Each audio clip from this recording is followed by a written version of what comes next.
So as we make our circle around, guys, straight in front of us is Waikiki Yacht Club, and on the left-hand side is Hawaii Yacht Club. Both the yacht clubs have been around for over 100 plus years. They're some of the oldest yacht clubs in the United States. So as we make it out the channel, we'll be talking about a little bit of what we're looking for out there. Just be wise as we go out the channel. It's going to be a little breezy out there. If you're wearing a hat, it's a really good possibility it's going to go bye-bye today. So just be wise as we go along. Watch your hats. If you guys leave anything on the table, and when you guys walk around the boat, it will fall off the table and fall down to the lower deck and then fall overboard. That's where a lot of cell phones end up. That's why Apple was pretty smart. They put Apple stores all around Waikiki areas, this area. So guys, it's straight in front of us. It's called Magic Island, otherwise known as Ala Moana Beach Park. It's a great place to go for a swim, go for a walk, go for a sunset, watch the sunset at night. The bonus part about it, it's got free parking. So we talk about that because that's got a lot of palm trees on it. So what we're looking for is a palm tree floating in the middle of the ocean. If you guys happen to see a palm tree floating in the middle of the ocean, you did not see me on board. I was not on here. I'll be on land as fast as possible. That means we parked on Magic Island. So basically what we're looking for out there is a water spout spraying up in all different directions. If you guys happen to see that, yell about where you guys see it. So what we do on this boat is real simple. Straight up the bow is 12 o'clock. The right hand side of the boat is 3 o'clock. The back of the boat is 6 o'clock. And the left-hand side is 9 o'clock. Most people look at me like, what are you talking about? We don't know what that means because we have digital watches. If you find someone with gray hair, they'll be more than happy to explain to you how to use a watch from that year. I'm pretty sure they know how to use that technology yet today. So it helps us out a lot if you guys do point it out. Just by your wise, as we go out the channel, you never know what we're going to find. There's all kinds of different animals that we'll see as we go out the channel. There's turtles, there's manta rays, there's stingrays, there's all kinds of different animals that we have here. So keep your eyes open on the prize, look around. I think that's the way we're going yet. I haven't decided yet. It takes them 30 to 45 days to make the journey from Alaska, Washington, and California to come to see us. They come for two reasons. They come to mate and give birth. So basically what happens the first year, what they do is they come. They hear the Hawaiian beautiful song under the water. The male whales are singing. The female comes by and she gets all excited. The females will get excited when she gets all the honey. And the males will get in a hippie fit.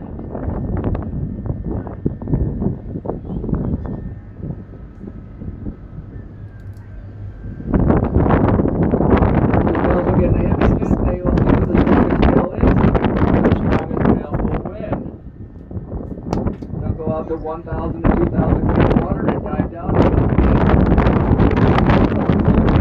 more than one male while she's here. She usually mates with up to 3 to 5 males. So our joke is it's like being in Waikiki any night a week. If you didn't bring a right mate with you or you didn't come with one, there's one there every night in Waikiki looking for a friend. So if the whales can do it out in the open ocean, we should be able to do it in Waikiki. So basically the female will keep the whale with her inside her for 1 year. It takes 1 year to 1 year later they come back to Hawaii to give birth. Oh, shit. So they'll head up to Alaska, they'll eat food. They gotta eat about 2,000 to 4,000 pounds a year. And then it heads back up to Alaska to start getting real food in his body. So mom will teach him where to eat, how to hunt, how to do everything it needs to learn. Then you come back to Hawaii. Mom goes to the baby, goodbye. Nice knowing you. So our other joke is too, if you guys don't like it, if you have a problem child, all you gotta do is come back as a will. You don't have to keep them for 1 year. After 1 year, you can send an animal that we know for sure that eats here, out of the whales, is the mother, is the baby. So the baby will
shelf coming up here shortly.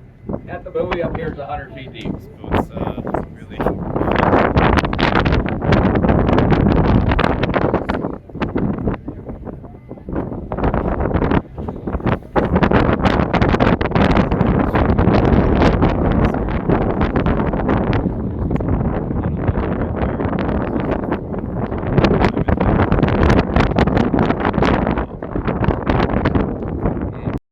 You're claiming your whale down the stream. Yeah.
We might see Will in the back. We didn't see him. Here we go, bud. Race 50 times every other year, so it's over 100 years. It's one of the oldest sailboat racing that's been running the whole time. This is the finish line for the race. between the lighthouse and this red buoy. The second neat part about this buoy is most people don't realize the first 1,000-pound marlin ever caught, registered marlin, was caught at this buoy. The 1,000-pounder was caught here. They might have caught one, but they never certified it. This is the first one that was certified. The guy Marlin Parker from Kona actually was the one that caught it. He's over there running fishing charters and running boats over there. The last thing, like I already told you guys, it's 100 feet deep at this buoy. A lot of free divers come out here and get their certification for a 100 feet dive.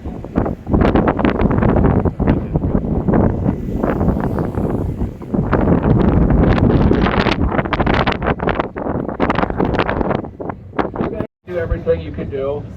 I try to find their Facebook page, Instagram, TikTok. They don't want to talk to me, so I haven't found it yet. Whale's Instagram Well, a page. couple theories that we know is true. The baby whale. Mom wants the baby whale to jump out of the water as much as it can to build its muscle and strength to make the journey up to Alaska. The second reason that we know of is pretty much true is they jump out of the water to get, if they get barnacles or sea lice on them, to break it off and make it fall off their body so it makes them more free to swim through the water and makes them nice and comfy. The third reason is that they jump out of water for communication. The sound of the whale's voice can only travel about 100 miles. The splashing and the smack, I would do it. You can jump out of water 40, 50 feet in the air and look around. I think I would do it too. And the other reason Kelly's theory is up in Alaska they get a full belly of food. Once they eat a nice big mouthful of food, they jump out of the water to say, whoa, we're happy, we're fat and happy. So that's another reason why we think is true. All these theories are nothing been certified, nothing been proved, because the whales have never told us why they do anything in life.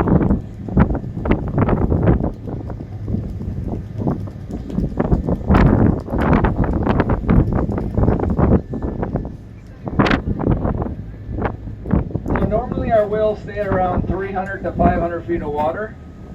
So that's about where we're going to be cruising along down here, so we can take all. So if you guys keep your eyes open in all different directions and keep looking around for these things, because that's the only way we're going to ever find them. The catch is the whales do come in the first or second week normally in December and leave the first or second week in April. They've been here since December 25th when we first saw them off of here. So the first whale this year got here early this year. They were here in December and they're Flower Lane. Then they branch off to all the other islands. They have another cocktail. They're kind of smart. So you never know. You might see them in Waikiki out partying every night. You know, they're out there at the bars and scene. They're out there dancing at the nightclubs. You'll see them off Waikiki on Sundays when Henry Capona's playing at Duke's. He's out there. They're out there on the beach dancing.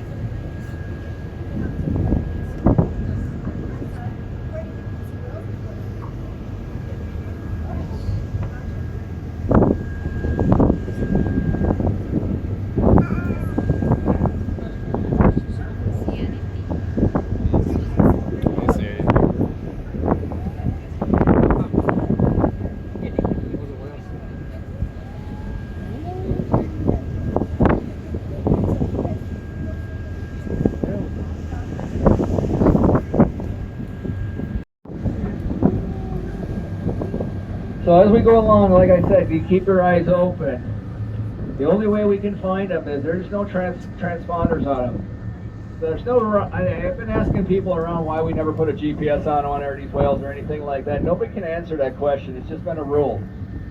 But they will put suction cups on the back of the whales here and there.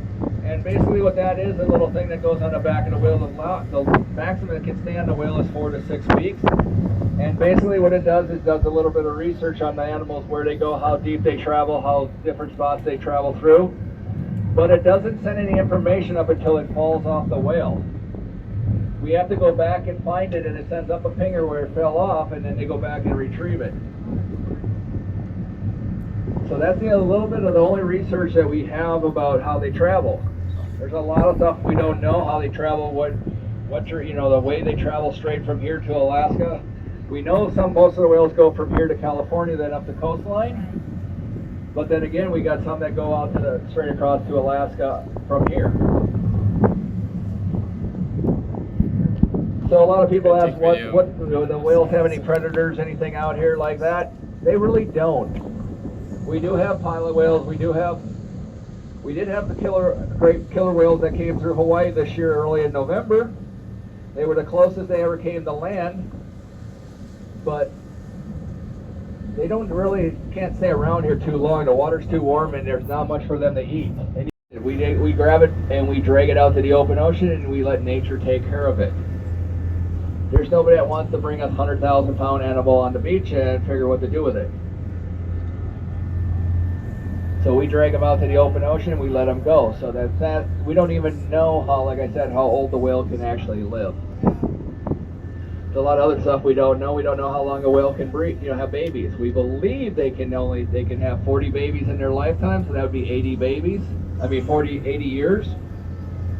It roughly takes 3 to 7 years before a female is ready to start having babies, and it's about 7 to 14 years for the male to be able to have babies. Parachutist.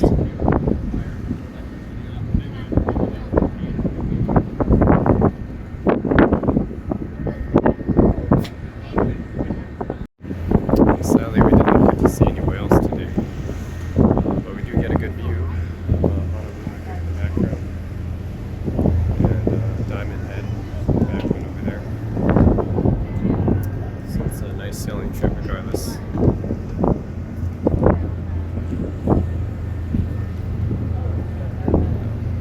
At least it's a nice day.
their little friend next to them.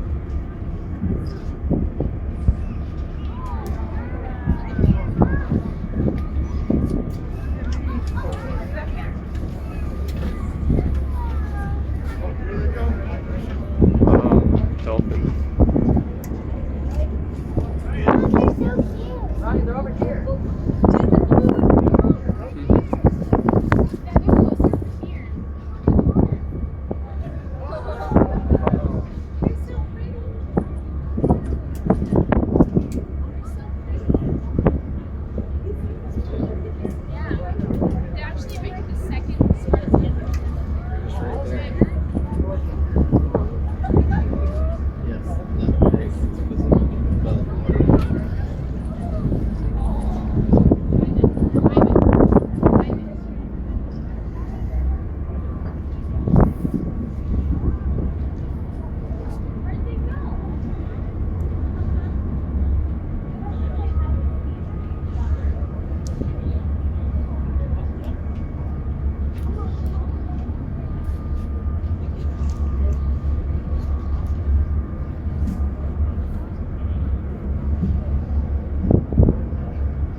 So many dolphins.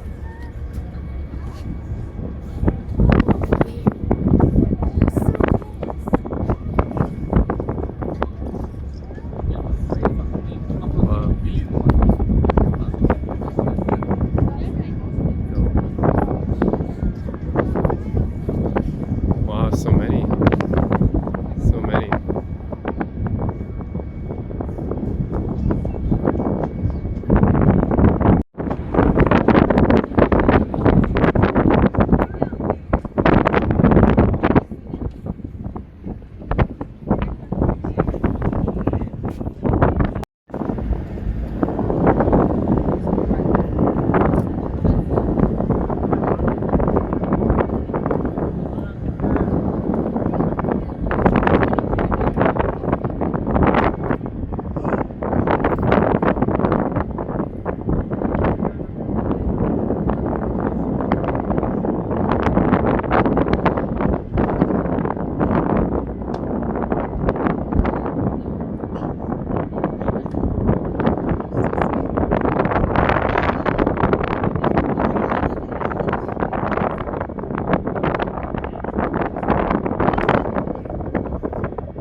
Maybe we should come here in winter.